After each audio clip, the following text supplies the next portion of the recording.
नमो अरिहन्ताणं नमो सिद्धाणं नमो आयर्याणं नमो उवज्झायाणं नमो लोये सौवसाहूणम् कायोत्सर्गायताङ्गो जयति जिनपतिर्नाभिसूनुर्महात्मा मध्याह्ने यस्य भास्वा नुपरिपरिगतो राजते स्मोग्रमूर्तिः चक्रं कर्मेन्दनाना मतिबहुदहतो दूरमौदास्यवात स्फूर्जत्सध्यानवह्ने रिवरुचिरतरः प्रोद्गतो विस्फुलिङ्गः। बोलिए पंच परमेष्टि भगवान की जय। देवादिदेव श्री एक आदिम तीर्थंकर आदिनाथ भगवान की जय। परम पूज्य आचार्य श्री पद्मनंदी जी महाराज की जय। परम पूज्य आचार्य श्री विद्यासागर जी महाराज की जय। की जय। द्वादशांग जिनवाणी माता की जय। जित्वा मोहमहाभटं भवपथे जित्वा मोहमहाभटं भवपथे दत्तोग्रदुःखश्रमे दत्तोग्रदुःखशर्म दुःखश्रमे दुःखश्रमे विश्रान्ता विजनेषु योगपथिका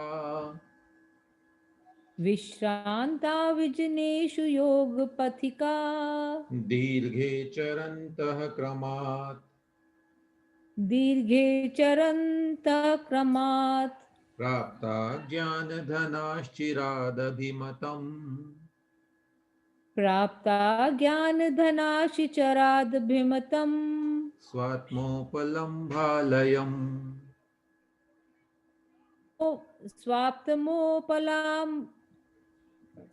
स्वाता भैया जी कैसे पढ़ेंगे इसको? स्वात्मोपलम्भालयम् स्वात्मोपलाम्भालयम् लम्भालयम ऐसा उसको पढ़ सकते हैं।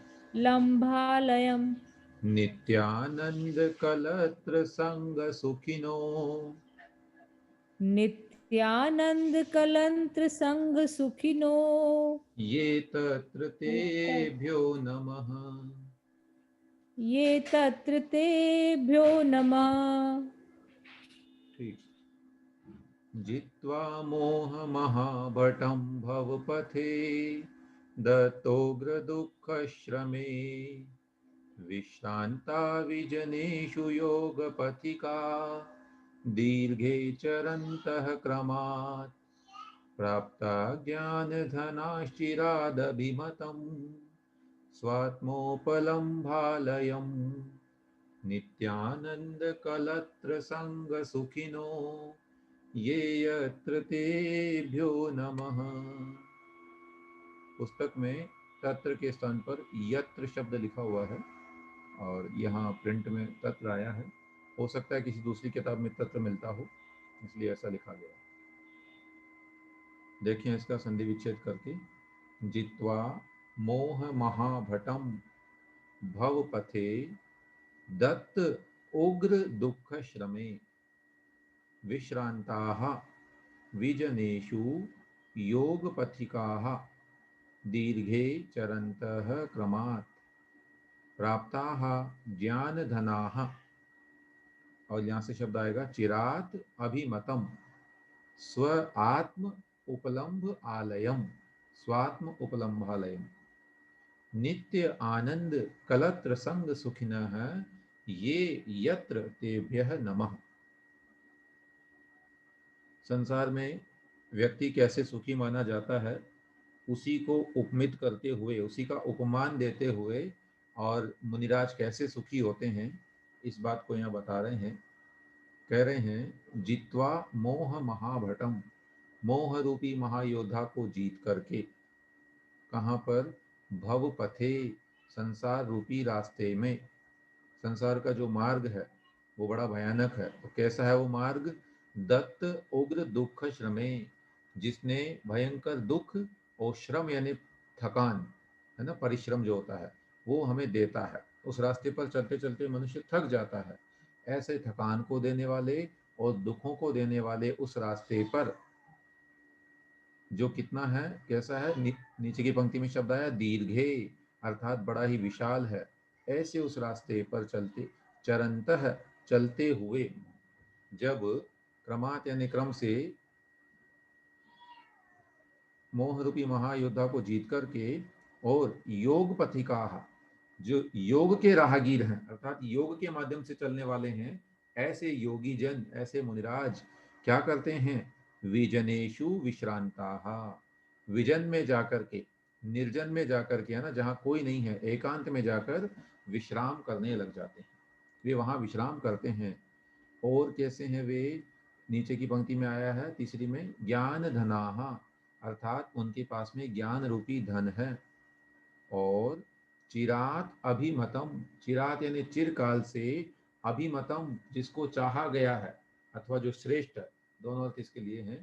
तो दीर्घ काल से जिसको चाहते थे, ऐसे स्वात्म उपलम्भालयम, अपनी आत्मा रूपी विश्राम ग्रह में, है ना, एक उनको घर जो है वहां पर मिल गया है। सो उपलम्भालयम प्राप्ताहा, आत्मा रूपी घर को प्राप्त हो गए हैं। ऐसे वे मुनिराज हैं। और क्या करते हैं फिर वो? नित्य आनंद कलत्र संग सुखिनः, नित्य आनंद रूपी, कलत्र यानी स्त्री या पत्नी, तो आनंद रूपी पत्नी, आत्मानंद रूपी उनकी संगिनी है, उसके संग में वो सुखी हो रहे हैं। जो ऐसे तत्र तेभ्यः नमः, उन मुनिराजों को हमारा नमस्कार है। क्या मतलब? यहाँ पर उपमान कैसा दिया? संसार में कोई व्यक्ति जो है सुखी कब माना जाता है? जब उसके पास में धन हो, अपना खुद का मकान हो और परिवार हो, स्त्री इत्यादि हो, है ना, तब माना जाता है कि वह व्यक्ति अब सफल हो गया है और उसका जीवन जो है वह एक आदर्श जीवन है एक तरह से। तो उसी को यहाँ पर उपमान देते हुए कह रहे हैं कि मुनिराज भी जो हैं, जब अपने संसार रूपी रास्ते पर चलते चलते थक गए हैं, तो वहां से उन्होंने क्या किया? जिस कारण से वो संसार में थे, वो था महायोद्धा मोह। उस मोह रूपी महायोद्धा को जीता और फिर वहां से हट करके और योग के रास्ते पर चलने लगे। वहां जाकर के वो रास्ता कहाँ पहुंचाया उनको? एकांत में, संसार से बिल्कुल दूर, लोगों से दूर होकर के, और एकांत में जाकर के उन्होंने अपने आत्मा रूपी घर को पा लिया। वहां पर भी धन की कमी नहीं थी, ज्ञान रूपी धन उनके पास खूब था, जिससे वो अपना जीवन जीते। और साथ में एक नित्य आनंद रूपी जो है संगिनी भी उनको मिली, मोक्ष रूपी लक्ष्मी भी उनको मिली, जिससे वो, लाइंस अगेन कौन सी लाइंस कह रहे हैं, उसको जो है उनको सुखी माना जाता है। तो एक बार भावार्थ बताता हूँ, फिर आप पूछिएगा प्रश्न।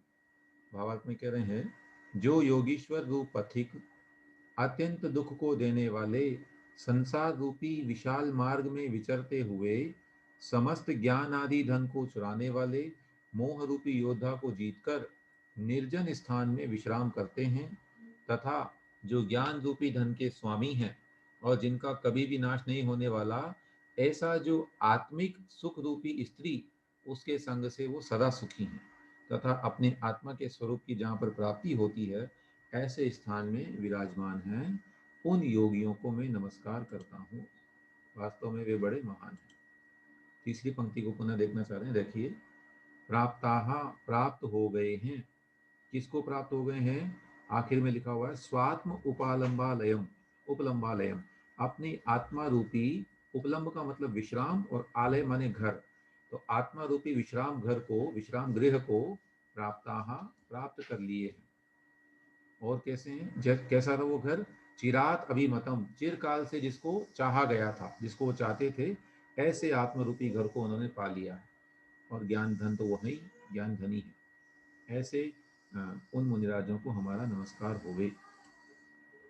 ठीक है, तो यहाँ पर मुनिराजों की अथवा तपस्वियों की वंदना की गई और उनको इस तरह से उपमित किया गया। प्रश्न? भैया जी, मोक्ष तो जैसे पुरुष प्रधान शब्द है ना, पुरलिंग है मान लीजिए, हाँ हाँ, तो उसमें फिर मोक्ष रूपी लक्ष्मी, मोक्ष रूपी वधु, और यहाँ पे आया है मोक्ष रूपी संगिनी, कलत्र, पत्नी, लाइक दिस, नित्यानंद रूपी स्त्री, ये सब क्या मतलब ऐसा क्यों है, इसके पीछे क्या लॉजिक है? लॉजिक यही है कि संसार व्यक्ति को, सॉरी, ये जो सिद्धांत होते हैं, सिद्धांत उदाहरणों के माध्यम से समझाए जाते हैं, ठीक है ना। तो उपमान जो हम सिद्धांत, ये एक व्याकरण में एक नियम आता है कि किसी भी शब्द का मीनिंग समझाने के लिए, उसका अर्थ समझाने के लिए कई उपाय हैं। जैसे या तो आप डिक्शनरी में देख लीजिए, या फिर किसी विद्वान से उसको सुन लीजिए, या आपस में किसी को व्यवहार करते हुए सुन लें, अथवा एक उपाय उसमें आता है उपमान। उसको जो है किसी न किसी से उपमान मतलब कंपेयर किया जाता है, एक उदाहरण उसके सामने रखा जाता है, उससे भी आदमी को समझ में आता है। तो ये समझने के तरीके हैं, इसलिए आचार्य हमको यहाँ पर उपमाएं और ये इस तरह के उदाहरण देकर के समझाते हैं, है ना। तो ये सिद्धांतों को अथवा शब्दों के अर्थों को समझने के लिए उपाय हैं एक तरह से।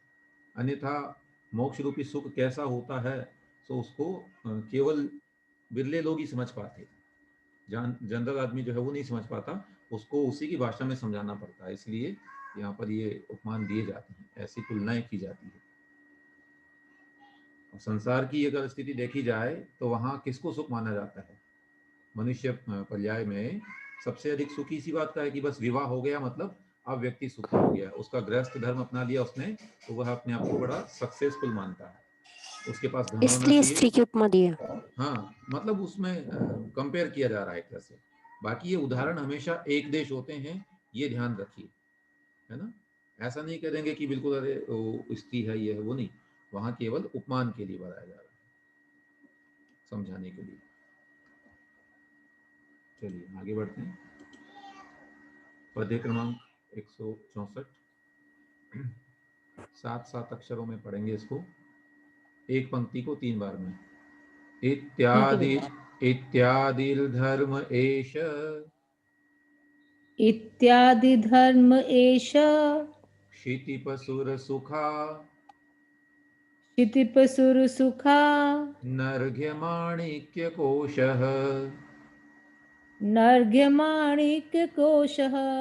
पाथो दुःखानलानां पाथो दुःखानलानां परमपदलसत् परमपदसत् परमपदलसत् सौधसोपानराशिः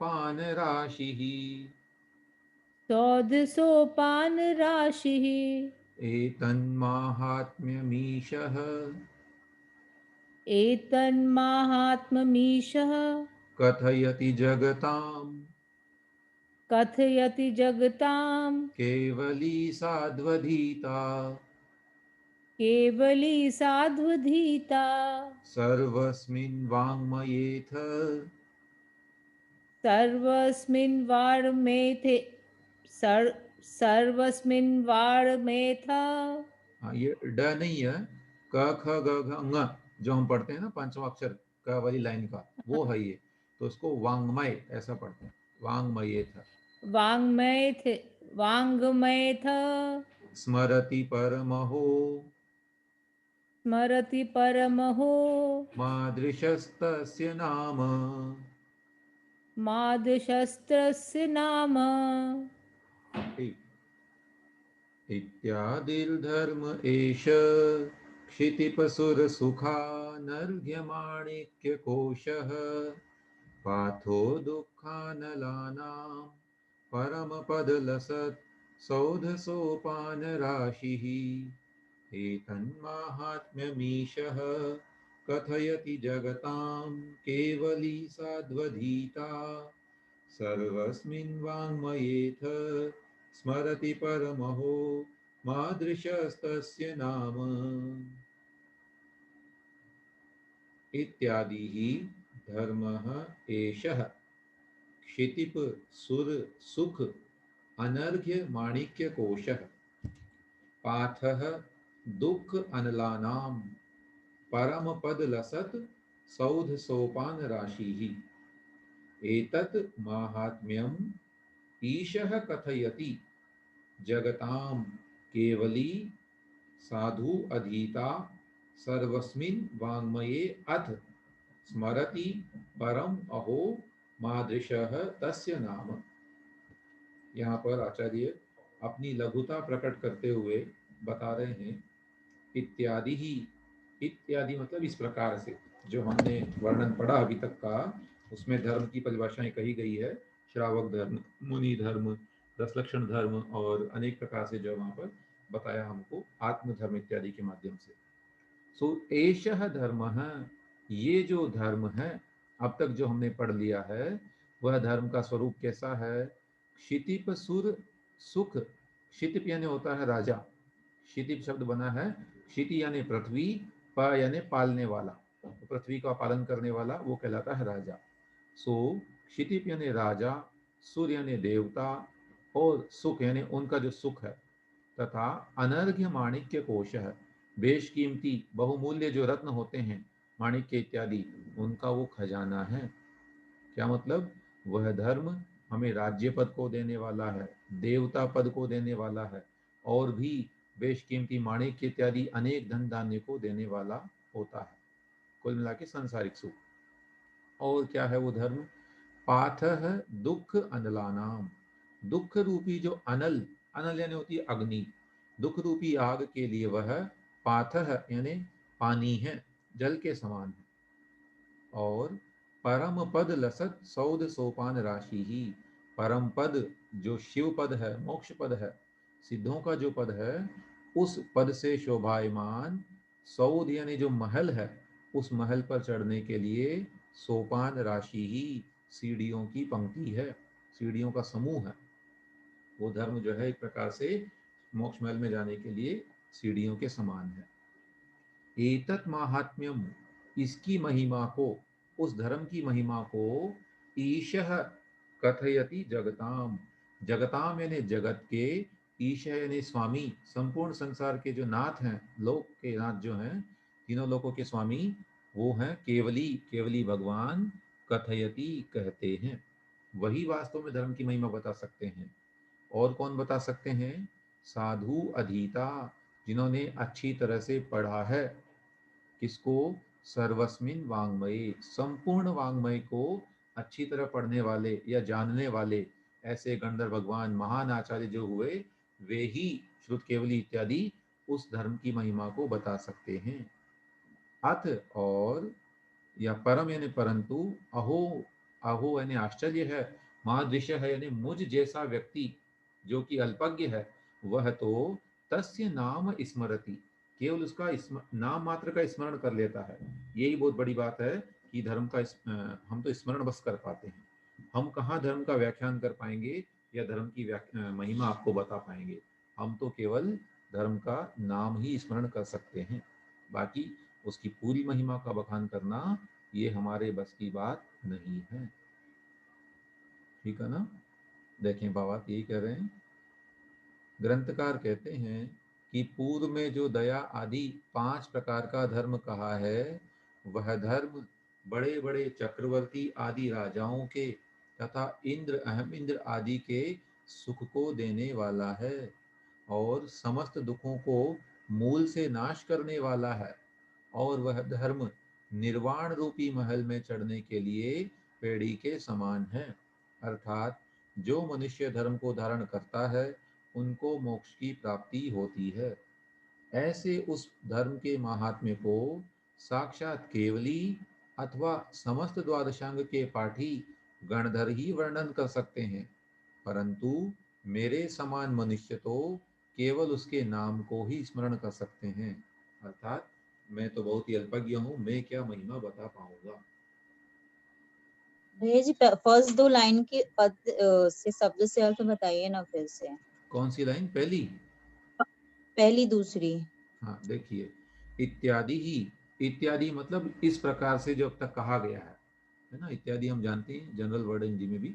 सो इत्यादि एषः धर्मः, यह जो धर्म है अब तक जो बताया गया आपको, पद्य क्रमांक 163 तक, पूरे 163 पद्यों में जो वर्णन किया है, वह धर्म क्षितिप सुर सुख अनर्घ्य माणिक्य कोश है। क्षितिप यानी राजा, सुर यानी देवता, सुख यानी सुख, तो राजाओं का सुख अथवा देवताओं का सुख और अनर्घ्य यानी अमूल्य माणिक्य कोश है, माणिक्य का खजाना है ना। इन सबको देने वाला वह भंडार है, वहाँ धर्म के भंडार से ये सब मिल जाते हैं। और पातः दुख अनला नाम, दुख रूपी जो अग्नि है उनके लिए वह पातः मतलब पानी है, जल है, उसको नष्ट करने वाला जल है दुखों की अग्नि को। और परम पद लसत सौद सोपान राशि, परम पद यानी जो मोक्ष पद है उससे लसत यानी शोभायमान, मोक्ष पद से शोभायमान, सौद यानी जो महल है, वो मोक्ष जो मोक्ष महल है उसके लिए सोपान राशि सीढ़ियों की पंक्ति के समान है, सीढ़ियों की राशि है वो। चलिए आगे बढ़े।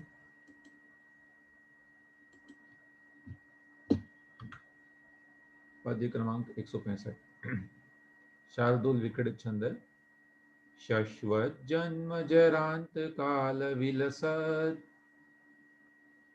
शश्वन् जन्म जरांत काल विलस, दुःखोग सारी भवत, दुःखो घसारी भवत्, संसारोग्र महारुजोपहृतये,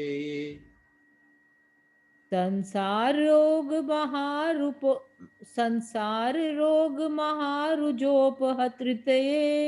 नन्त प्रमोदाय च, नन्त प्रमोदाय च, एतद्धर्म रसायनं ननु बुधाः, एतत् धर्म एतत् धर्म रसायनं ननु पुधा, कर्तुं मतिश्चेत्तदा, कर्तुमतिशेतदा, मिथ्यात्वा विरति प्रमादनिकरः, मिथ्यात्वनिविरति प्रमाद निकर, क्रोधादिसन्त्यज्यताम्, क्रोधाति संतजताम्,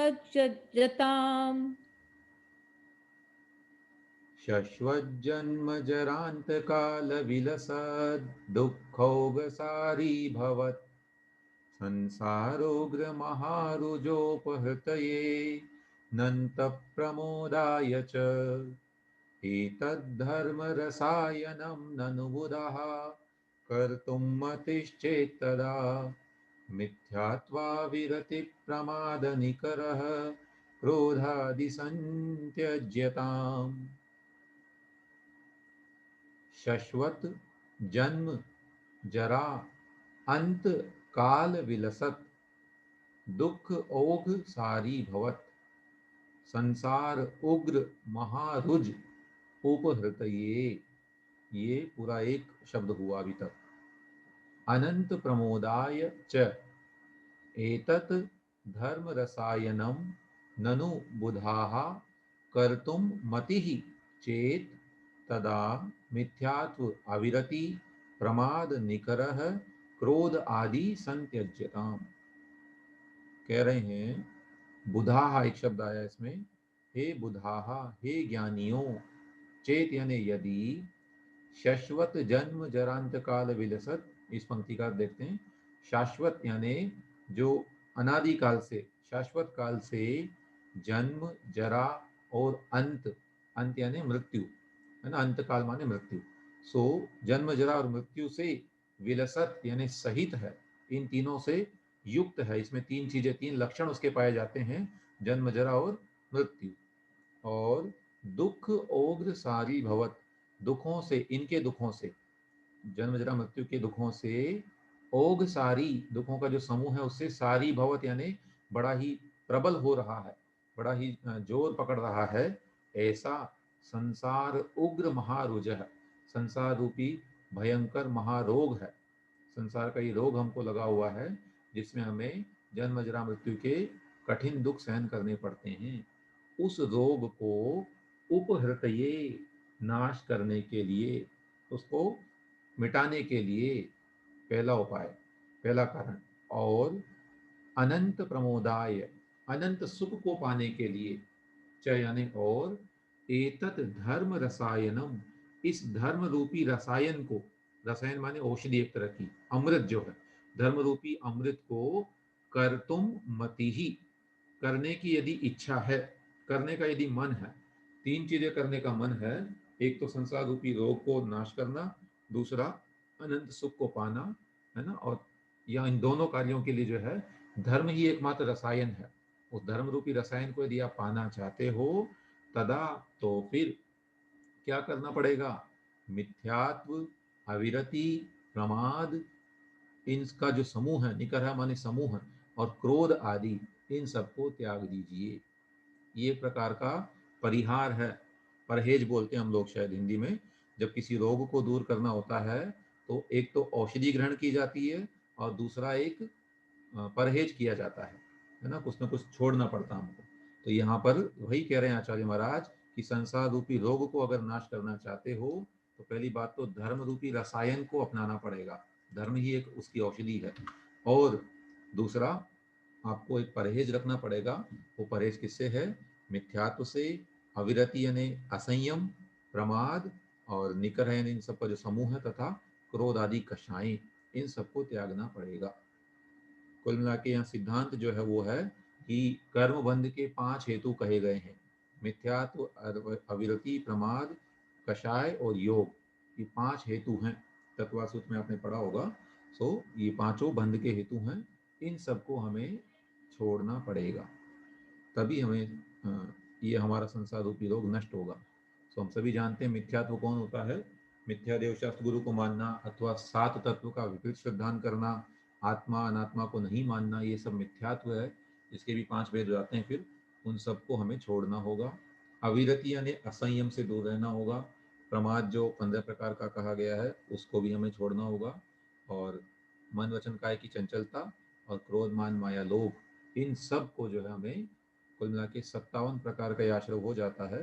तो इसको हमें त्यागना पड़ेगा। भावार्थ में कह रहे हैं, हे भव्य जीवों, यदि तुम निरंतर जन्म जरा मरण आदि समस्त दुखों को देने वाले संसार रूपी भयंकर रोग के दूर करने के लिए धर्म रूपी रसायन का आश्रय लेना चाहते हो तथा अनंत सुख की प्राप्ति के लिए धर्म रूपी रसायन का आश्रय करना चाहते हो, तो मिथ्यात्व, अविरति, प्रमाद और क्रोध आदि कषायों का सर्वथा त्याग कर लीजिए, अन्यथा ये रोग सताता रहेगा। जी, जिज्ञासा है कोई तो बताइए। भैया जी, इसमें योग को क्यों छोड़ा मिथ्यात्व, वृत्ति आदि को लेने के बाद? ये जिज्ञासा तो हमारे मन में भी आई थी। और देखिए, योग जो है ना, उसमें लिखा गया है कि योग से जो आश्रव या बंध होता है वो क्षणिक होता है। जैसे तीर्थंकर भगवान के भी जो आश्रव हो रहा है वो योगजन्य आश्रव है केवल, है ना। वो आया और गया, 1 सेकंड भी नहीं रुकता, उसका एक समय का ही काल होता है। लेकिन कषाय की वजह से हमें उसमें स्थिति और अनुभाग बंद होते हैं, है ना। स्थिति को जो आता है फिर उसमें जोगा पैड़ी प्रदेशा ठिरी अणुभागा कसाय दो होंगी। तो योग से तो केवल प्रकृति प्रदेश बंद होता है, उसमें स्थिति बन ही नहीं पाती है, वो तो एक समयवर्ती होती है। इसलिए उतना नुकसान योग से नहीं है। बाकी ये चारों कारण अगर छूट जाएंगे तो योग तो अपने आप ही छूट जाएगा, इसीलिए उसको शायद न लिया हो, या और कोई कारण भी हो सकता ठीक भैया जी। है। जी, चलिए आज इतना रखते हैं।